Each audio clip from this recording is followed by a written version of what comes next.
Good morning. Today I'm excited to teach you how I use Earthworm Casting Tea by VermisTerra and Earthworm Castings.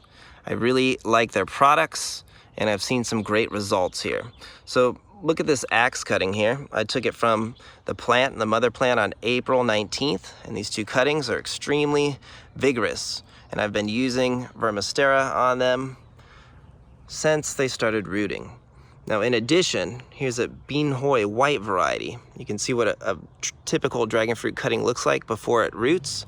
This one has not rooted. It needs to get plumping up once it roots and develop some new growth.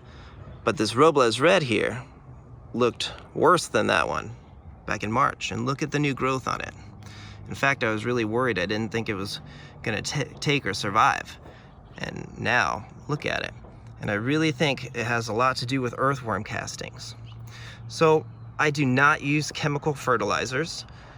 I like to be organic, and I use a high quality potting soil, that is Fox Farm potting soil. Now, in the past, you've seen us use these ingredients here, which are all great, but now that I understand the power of VermisTerra, and I've seen the power, well, I don't need to use those anymore, because this has everything I need. These products here contain humic acid, mycorrhizal fungi, and microbes, beneficial nutrients. They're just amazing. So I can apply this weekly during the growing season, and I can apply that monthly during the growing season. Now, you probably could use it more. Look at the low NPK, but that's what I'm doing right now. So let me show you more about it. So earthworm casting tea is different than compost tea because you're not going to have to aerate this for a few days. You're not going to have to deal with any E. coli bacteria growth.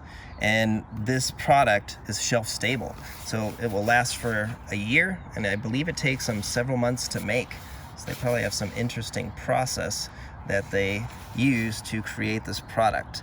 Now, once it's watered down, or diluted, I should say, I like to do it 3 ounces per gallon. This is 3 ounces of it. I love this.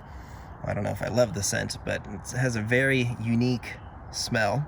But what this stuff is gonna do when it's diluted, it's gonna break down the soil nutrients in that Fox Farm soil, that back guano that they apply, and it's also gonna help break down that salt. So you can even use this as a foliar spray once I dilute it. So what I like to do is I put it in here.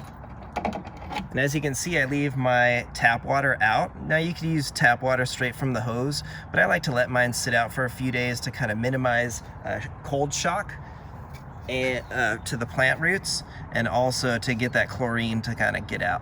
Now, get out of the water. Now, the key is you want to apply it weekly and apply it a little bit over time, meaning you're not going to necessarily see results immediately, but you're going to want to apply this product throughout the growing season. I use it every few weeks, but again, if your plants are nutrient deficient, you can do this weekly, which is awesome. Okay, so this is cotton candy, and I just top dressed it with VermisTerra earthworm castings. Now, look at the low NPK. As you can see, you can use this monthly during the growing season. Very high quality, odorless, and these are the standard, this is the standard grade, but still, it's perfect for the dragon fruit. Now, I used to use chicken manure, composted chicken manure, but now I don't use that because the more I learn about soil, I'm starting to understand that chickens often eat corn and soy, and that can be undigested, and that's great nitrogen for the soil.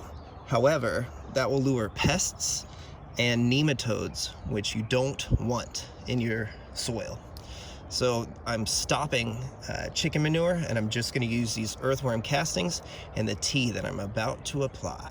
So if your soil has issues or you have weak plants, you're definitely gonna see results quickly. I kind of just noticed my plants seem perkier, or happier, I guess you could say. So now I'm gonna show you how I soil drench the soil during growing season for dragon fruit. Now, you can, again, apply it onto the plant if you wanted to, but I typically like to drench in those earthworm castings and get those beneficial microbes and bacteria and nutrients into that soil quickly. So again, I use the earthworm castings monthly, and you can use this compost tea weekly, VermisTerra compost tea. I use it every 2 weeks or so right now as I experiment with it, but I see no plant burn, or I see no negative effects at all. I love this product. I'm stoked on it. So again, as I soil drench it, there we go. And now I've added some nutrient rich material that has lots of beneficial microbes and bacteria and fungi. And now I don't have to worry about nutrient deficiency, or hopefully less disease and pest problems, because healthy plants will usually fend off those pests and disease. So there you go. That's how I apply VermisTerra earthworm castings and their VermisTerra earthworm casting tea. So there you go. Give us a like, subscribe, and have a wonderful day. Thanks for watching. Take care.